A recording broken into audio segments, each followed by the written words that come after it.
శ్రీమాత్రే నమః. శ్రీ గురుభ్యో నమః. తదుపరి సింహరాశి. సింహరాశి వారికి సంబంధించి 2025 జనవరి మాస ఫలితాలు ఎలా ఉన్నాయో ఇప్పుడు మనం తెలుసుకుందాం.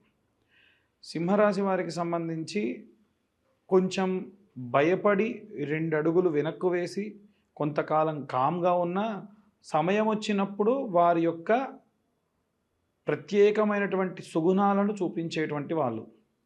అది విద్యార్థుల్లో కానీ గృహిణుల్లో కానీ ఎవరైనా సరే, అంటే అవసరానికి వారి యొక్క టాలెంట్ అంతా కూడా బయటపడుతుంది. అలా ఈ జనవరి మాసంలో ఉన్నటువంటి మొదటి వారం అంత శ్రేయస్కరం కానప్పటికీ, అంటే మొదటి వారం పూర్తయిన తర్వాతకి వీరి యొక్క పనులన్నీ కూడా ఉత్తమోత్తమంగా ప్రారంభమవుతాయి. పండగ వాతావరణం బయట అందరూ చూసుకుంటూ ఉన్నా కానీ వీరు మాత్రం పనిలో నిమగ్నులైపోయి ఉండేటువంటి వాతావరణమే కనిపిస్తూ ఉంది. ఉదాహరణకు చెప్పాలి అని అంటే, విద్యార్థుల విషయంలో అందరూ ఆడుకుంటుంటే వీరు మాత్రం చదువుకోవడం కానీ, ఏదైనా రాసుకోవడం కానీ, ఏదైనా సరే ఒక పని గురించి కూర్చొని చేయడం కానీ, ఏదైనా కొత్త విద్య నేర్చుకోవడం కానీ చేస్తూ ఉంటారు. అలాగే గృహిణుల విషయానికి వస్తే, అందరిలాగా కాకుండా కాస్త ప్రత్యేకమైనటువంటి ఏమైనా వంట వార్పు చేయాలని, ఏదైనా కొత్త ప్రదేశానికి వెళ్ళాలని ఆలోచిస్తూ ఉంటారు. అలాగే ఈ యొక్క ఉద్యోగస్తుల విషయానికి వస్తే, ఉద్యోగస్తుల్లో సాధారణంగా మనం ఈ రాశి వారికి సంబంధించి బాధ్యతలన్నీ మీదేసుకుంటూ ఉంటారు. ఎవరన్నా సపోజు బాగా చేయగలిగిన వ్యక్తి కూడా ఉన్నప్పటికీ, ఈ పని ఎవరు చేయగలరంటే ఇవ్వండి నేను చేసేస్తా అని మీదేసుకొని ఇబ్బంది పడేటువంటి అవకాశం కనిపిస్తూ ఉంది. దయచేసి ఎట్టి పరిస్థితుల్లో మీ పరిధి వరకు మీరు అన్ని పనులు కూడా చేసుకోవడం మంచిది. పరిధి దాటి చేసుకోవడం వల్ల విపరీతమైన స్ట్రెస్సు, మానసికమైనటువంటి ఒత్తిడి, అనుకోని ఆందోళన, పడుకున్నప్పుడు కూడా గుండె దడ, ఇలాంటివి అధికంగా ఈ రాశి వారందరికీ కూడా, వ్యాపారస్తుల్లో, ఉద్యోగస్తుల్లో, సినీ రాజకీయ రంగాల వారికి కూడా ఇవన్నీ వచ్చేటువంటి అవకాశం. అంటే బయటికి చెప్పుకోలేరు. ఆ ఒక సందర్భంలో మాత్రమే ఆరోగ్యం మీద ఎఫెక్ట్ ఇస్తూ ఉంటుందన్నమాట. అలా వ్యాపారస్తుల విషయంలో కూడా ఏంటంటే, వ్యాపారం అంటే అన్ని రకాల వ్యాపారాలు మనం చేయొచ్చు, మనం వ్యాపారం చేసి లాభం పొందడం వరకే మన పని అని కొంతమంది వ్యాపారం బాగా అధికంగా ఏ వస్తువైనా సరే ముందుకు తీసుకెళ్ళి వ్యాపారం చేద్దాం అనుకుంటూ ఉంటారు. కొంతమందికి కొన్ని వ్యాపారాలు మాత్రమే వచ్చేస్తాయి. ఉదాహరణకు మీ జాతకంలో కుజుడు, శని బాగున్నాడు అనుకోండి, ఆయిల్ అండ్ ఐరన్ మీకు బాగా వచ్చొస్తుంది. అంటే ఇనుము కానీ, నూనె కానీ, అగ్నితో కానీ, ఎలక్ట్రిసిటీ కానీ వచ్చొస్తుంది. ఇవి కాకుండా మీకు కానీ జాతకరీత్యా శని బాగా లేడు, కుజుడు బాగా లేడు, బుధుడు అద్భుతంగా ఉన్నాడు జాతకరీత్యా, సూర్యుడు అనుకూలంగా ఉన్నాడు, ఏదైనా వ్యాపారం చేయాలి అనుకోండి, ఏజెన్సీలు మాత్రమే నడపగలరు. వస్తువులు తెచ్చి మీరు అమ్మడం కంటే కూడా మీరు ఏజెన్సీ పెట్టుకొని అమ్మేవాళ్ళు తెచ్చి ఇక్కడ పెడతారు, కొనేవాళ్ళు వచ్చి కొనుక్కుంటారు, మీ మార్జిన్ మీరు తీసుకుంటారు. ఇలాంటివే వచ్చొస్తాయి. కాబట్టి జాతకరీత్యా అనుకూలంగా లేని వ్యాపారాలు ఎట్టి పరిస్థితుల్లో చేయొద్దు. అలాగే ఎవరైనా సరే సినీ రాజకీయ రంగాల వారికి సంబంధించిన విషయంలో కూడా ఏంటంటే, దూకుడుతనం అధికంగా ఉంటుందండి. ఎలా అంటే, ఒక మనిషి ఒక మాట అనగానే దాంట్లో ఉన్న తప్పర్థమే వెతికి వారిని తిట్టడము, వారిని దూషించడము, మీకున్నటువంటి పవర్ని చూయించడం, అధికారాన్ని చూయించడం. కానీ వన్ ఫైన్ డే మీకు తెలుస్తుంది అతను అన్న ఉద్దేశం వేరు, మీతో మాట్లాడిన విధానం వేరు అని.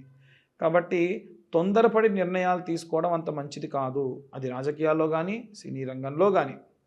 ఎవరైనా వివాహం కోసం ఎదురు చూస్తున్న వాళ్ళైతే కనుక, తరచూ గతంలో కూడా 3-4 నెలలలో మీకు ఏవైనా సంబంధాలు వస్తే చూసి ఆల్మోస్ట్ అయిపోయింది అనుకొని మళ్ళీ క్లోజ్ అయ్యేటువంటి పరిస్థితి నెలకొంటూ ఉంటుంది.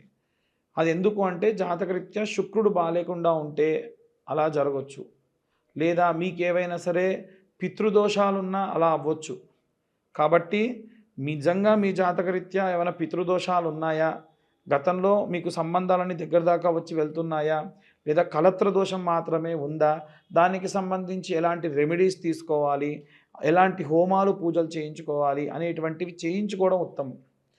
అలాగే ఎవరైనా సరే కోర్టు వ్యవహారాల్లో కానీ, అలాగే ఎవరైనా గృహ నిర్మాణ రంగంలో కానీ, భూమి క్రయ విక్రయ సంబంధితమైనటువంటి విషయాల్లో కూడా చూసుకున్నట్టయితే, బాగా కలిసొచ్చేటువంటి కాలమైనప్పటికీ కాస్త మీరు నిర్ణయాలు తీసుకునేటప్పుడు మటుకు కాస్త జాగ్రత్తగా నిర్ణయాలు తీసుకోవాలి.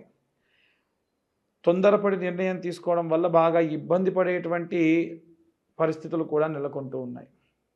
ఇంకా చాలామందికి ఈ రాశిలో ఉన్నటువంటి వారందరికీ కూడా గతం కంటే ఇప్పుడు వచ్చేటువంటి గ్రహ సంచారం మార్పులు చాలా ఉన్నాయి.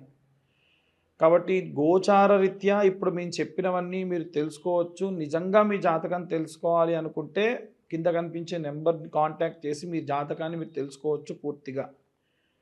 ఇక ఎవరైనా సరే సినీ రాజకీయ రంగాల వారు కానీ, గృహిణులు కానీ, అన్ని వర్గాల వారు ఎలాంటి రెమెడీస్ పాటించాలో ఇప్పుడు మనం తెలుసుకుందాం.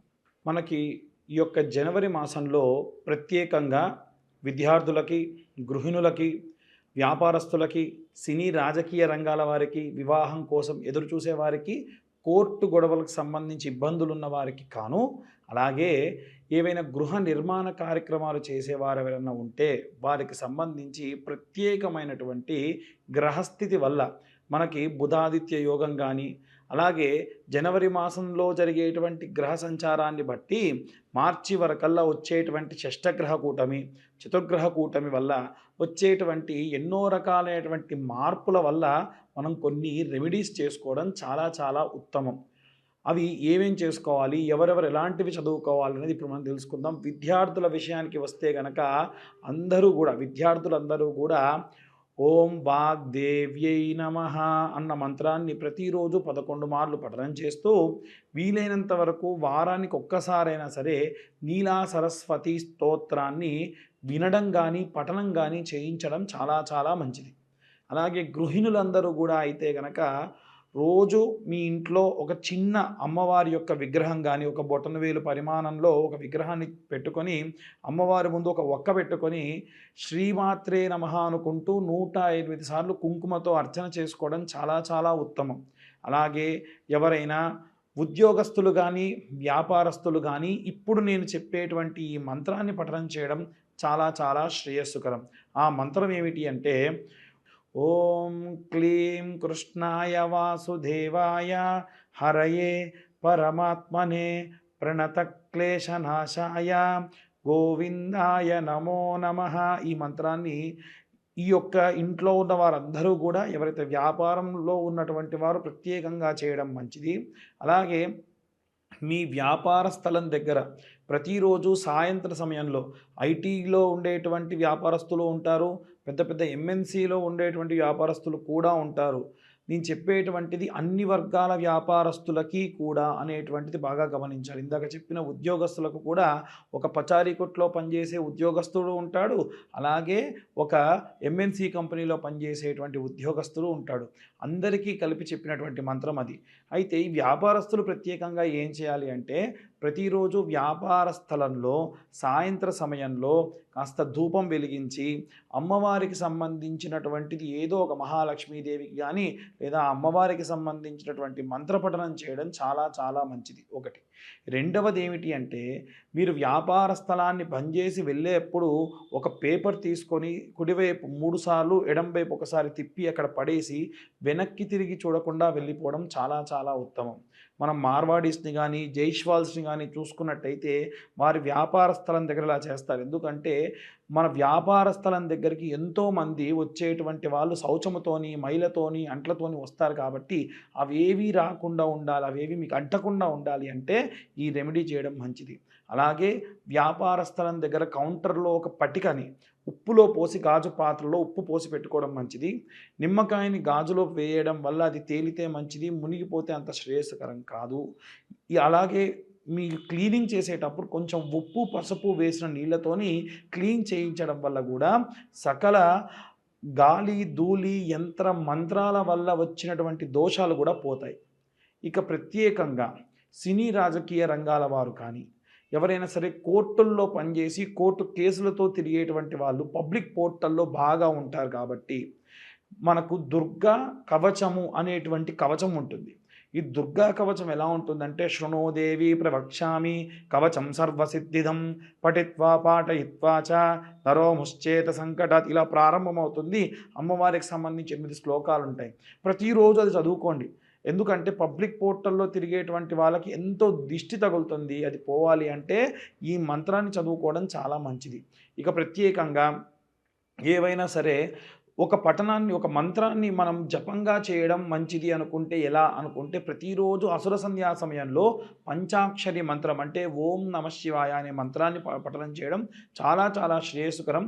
నిర్మాణ రంగంలో ఉన్న వాళ్ళైతే గనక శరవణ భవాయ విద్మహే కార్తికేయాయ ధీమహే తన్నో స్కంద ప్రచోదయత్. ఎందుకంటే ఆయన భూమిని చీల్చుకుంటూ పుట్టాడు కాబట్టి భూమికి సంబంధించిన మంత్రం, కుజుడికి సంబంధించిన మంత్రము, సుబ్రహ్మణ్య స్వామికి సంబంధించిన మంత్రం చాలా చాలా కాపాడుతుంది.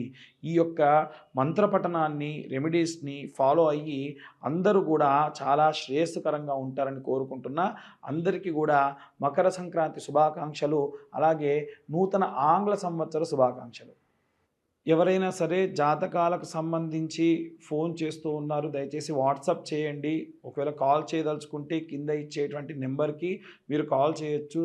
పూర్తి జాతకాన్ని 60 పేజీల్లో క్యాలిక్యులేషన్స్ చేసి మీకు పంపించి పూర్తిగా మీతోని ఒక అరగంట సేపు మాట్లాడడం జరుగుతుంది. ఈ క్యాలిక్యులేషన్స్కి గాను మాకు కాస్త 3-4 గంటల సమయం పడుతుంది. గతంలో చాలామంది 5,000, 6,000 తీసుకునేవారు ఉన్నారు. కానీ కేవలము రూ. 1,521 మాత్రమే తీసుకుంటూ అందరికీ కూడా ఈ జాతక వసతిని కలిగిస్తూ ఉన్నాము. ఎవరన్నా కావాల్సి ఉంటే కింద కనిపించే నెంబర్కి ఫోన్ ఆర్ వాట్సాప్ చేయగలరని కోరుతున్నాము.